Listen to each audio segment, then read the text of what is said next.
C'est en 57 avant notre ère que Corseul entre dans l'histoire de la civilisation gallo-romaine. Selon de nombreux ouvrages, elle devint très vite la capitale des Coriosolites, la plus grande ville du Grand Ouest. Construite le long de la voie romaine qui menait vers la Rance, elle fut pendant près de 400 ans un pôle de commerce et d'échanges important. Les Coriosolites étaient une puissante tribu gauloise, mais après l'annexion de l'Empire romain sur la Gaule, de nombreux vétérans et légionnaires établirent ici une capitale qui vécut 4 siècles dans la prospérité. Derrière l'actuelle mairie, on accédait au forum par une large avenue, le long de laquelle s'était développé un quartier commercial qui s'appelait Monterfil.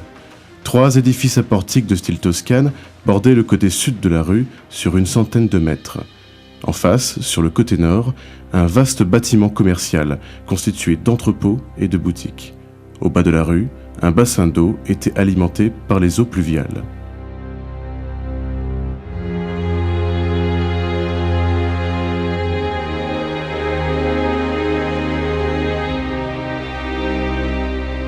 On peut connaître la hauteur des bâtiments en appliquant simplement les proportions propres à l'ordre architectural toscane. Au cours des années, le centre urbain se développa sur une superficie de quelques 110 hectares.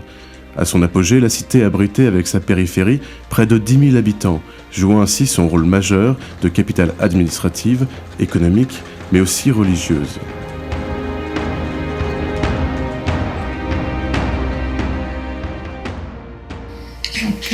Corseul a été fondé par les Romains entre -15 et 10 avant Jésus-Christ, et donc c'était une ville de taille moyenne qui faisait entre 60 et 50 hectares. Donc Corseul, c'était une capitale des cités, donc une des capitales gallo-romaines de la région Bretagne. C'était une capitale d'une cité, de la cité des Coriosolites.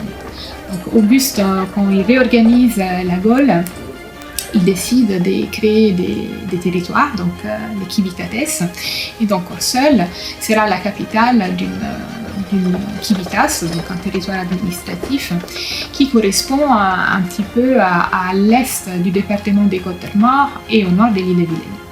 Donc en fait, il faut savoir que s'en servant aujourd'hui, donc l'ancienne Alette, c'était les ports maritimes des Corseul, donc les marchandises les plus importantes qui arrivaient de tout l'Empire romain, elles débarquaient à Alette, s'en servant aujourd'hui, et ensuite via la Rance, donc via la voie fluviale, elles arrivaient jusqu'à Tadin, et ensuite par la voie terrestre, grâce au réseau routier mis en place, réorganisé par les Romains, arrivaient jusqu'à Corseul.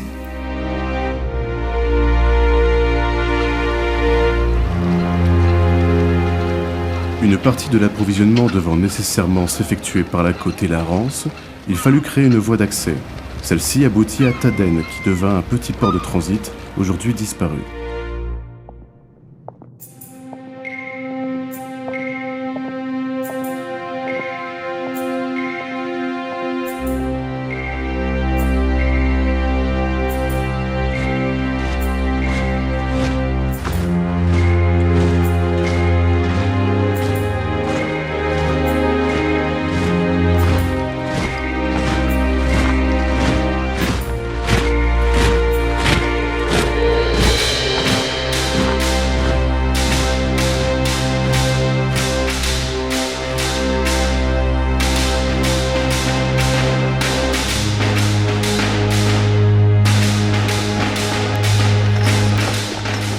La guerre de conquête de la Gaule, entreprise contre les Gaules de 58 à 51-50 avant Jésus-Christ par le général romain Jules César, conduit à la colonisation et marque le début de la paix romaine.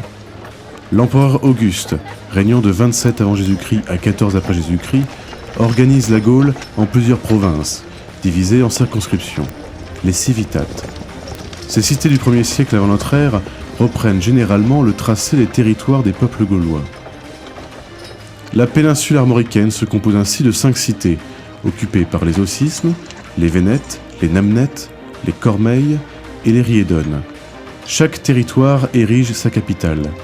Pour les coriosolites, cela sera Corseul. Par une politique d'acculturation, habile mélange d'obligations et de récompenses, Rome réussira à administrer l'Armorique.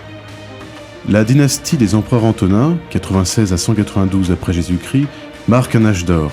La cité des coriosolites se développe et sa population est estimée alors autour de 5000 habitants.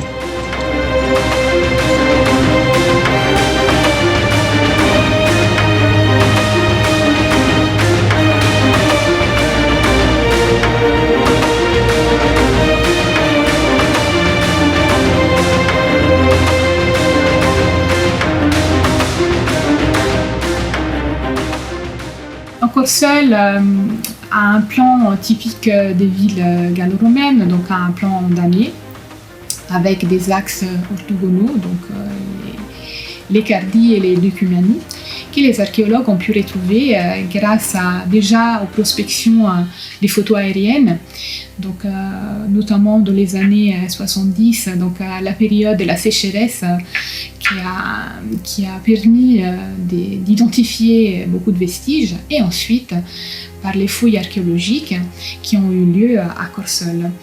Donc, et en plus, grâce à l'archéologie préventive, donc à la naissance de l'archéologie préventive en France, et donc les fouilles menées par l'IRAP.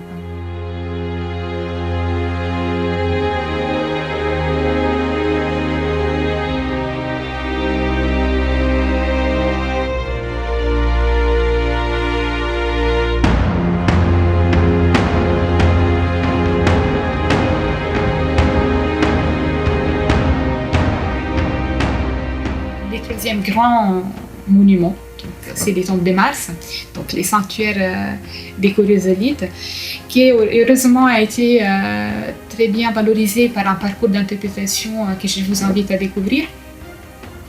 Donc aujourd'hui, il est accessible aux 4 handicaps ainsi que les clos-mulots. Donc c'est un projet pilote en France. Et donc nous avons installé des vues filaires justement pour montrer les paysages aujourd'hui et les monuments aujourd'hui en superposition les volumes qui nous avons plu, parce que c'est vrai que les grands publics et même nous les archéologues parfois nous avons du mal à nous imaginer les élévations. Donc ces grands monuments, donc dans l'aire sacrée faisait 5000 m². Il fait 5000 m², avec une Kela qui aujourd'hui fait 15 mètres et à l'époque 22,50 mètres. Donc il faut imaginer un grand monument. Donc un sanctuaire romano-celtique.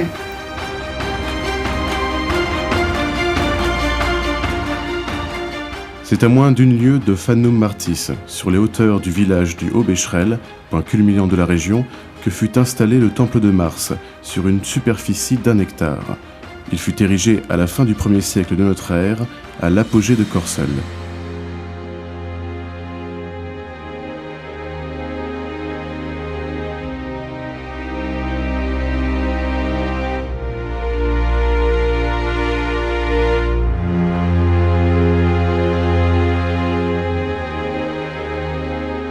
Entourant une cour de 250 mètres sur 200, 3 galeries portiques accolées à des chapelles étaient dominées par l'ensemble monumental d'une tour polygonale, dont 3 pans de mur continuent à défier le temps.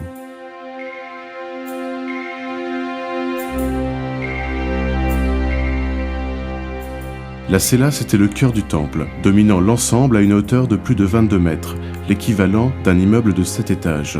Elle rayonnait sur les collines avoisinantes, tel un phare pour les pèlerins.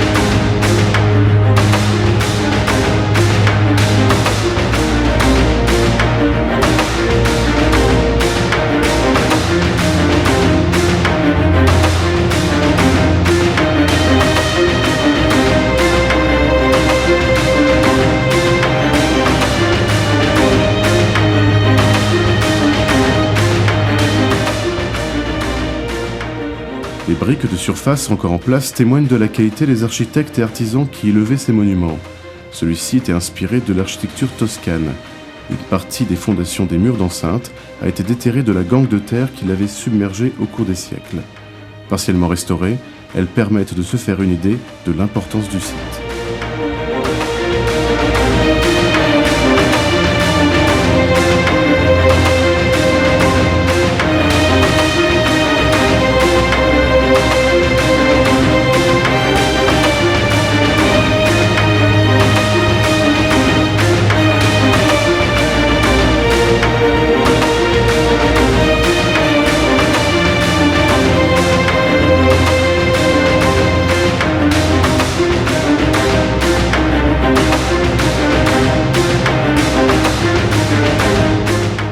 Cet édifice exemplaire n'aura vécu que 200 ans.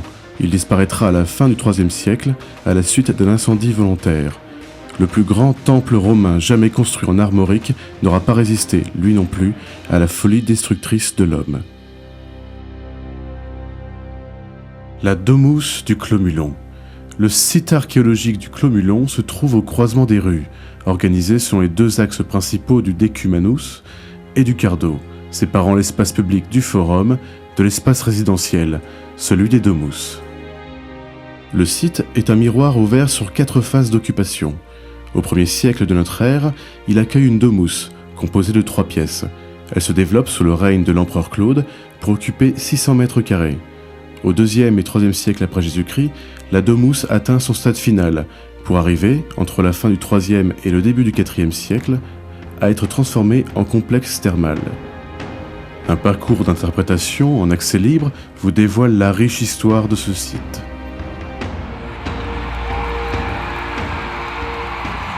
À n'en pas douter, de nombreux édifices constituaient la ville, notamment soulignés par l'édification de villas, de thermes, de temples et bien sûr d'un forum, place publique de la cité.